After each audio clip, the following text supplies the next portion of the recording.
Kiekvienose namuose yra problemos, kurios nėra matomos taip akivaizdžiai. Labai džiaugiuosi, kad Lietuvos draudimas turi žalų prevencijos programą, kuri padeda tokias problemas klientams identifikuoti. Šiandien atvykome į Vilniaus rajoną pas mūsų Lietuvos draudimo klientę tam, kad atliktumėm techninę apžiūrą. Giedriau, ką mes čia veiksim? Apžiūrėsime priešgaisrinę sistemą, vandentiekio sistemą, šildymo bei elektros instaliaciją.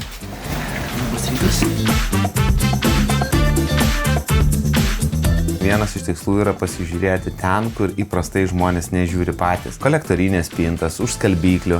Įprastai mums ten nieko nereikia, bet yra rekomendacija bent kartą į metus pasitikrinti, ar viskas yra gerai, ar nėra pratekėjimo, ar nėra oksidacijos. Galbūt kartais užtenka tiesiog paveržti ar pakeisti mažą jungtį ir taip išvengti problemų. Pasižiūrėkim į žarneles. Nors žarnelės yra naujos, bet matom, kad jos yra susuktos kilpomis. Giedriau, kaip suprantu, rekomendacija ir kitiems klientams yra pasitikrinti, kad žarnelės nebūtų suėjusios į kilpas ir būtų kiek įmanoma tiesesnės. Taip.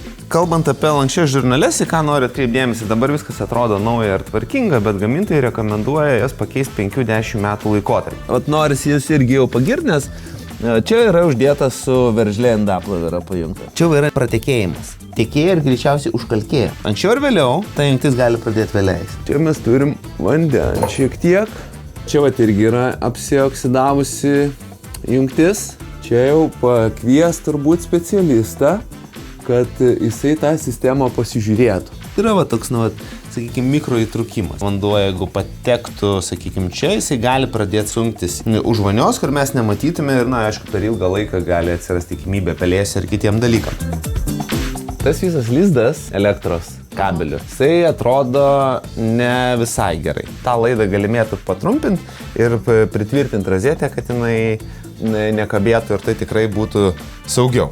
Matau, klientas turi prailgintuvą ir labai svarbu įsivertinti, kiek prailgintuvas gali atlaikyti prietaisų pajungtų, kad neviršint prailgintuvo galios, nes gali tiesiog įvykti trumpas jungimas laidam kaistant ir įvykti gaisras. Giedriau, ar tiesa, kad negalima jungti prailgintuvą į prailgintuvą, kad gautum dar ilgesnį prailgintuvą? Tai tikrai taip, turim dūmų daviklį. Taip, tai yra tikrai svarbus dalykas, bet šalia to turiu klausimą, ar turit namuose gesintuvą. Giedriau, gesintuvą radom. Ką reikia žinoti mums ir mūsų klientam, kad žinotumėm, kad gesintuvas tikrai suveiks? Svarbu, kad gesintuvas būtų galiojantis. Tai šiuo atveju mes turim gesintuvą galiojantį iki 26 metų gegužės mėnesio.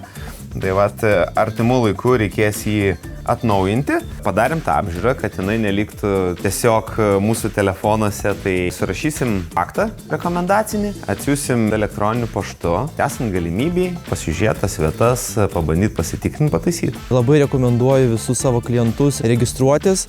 Mūsų kolegos iš žalų departamento atvyks ir padės padaryti taip, kad jūs jaustumėte saugesni.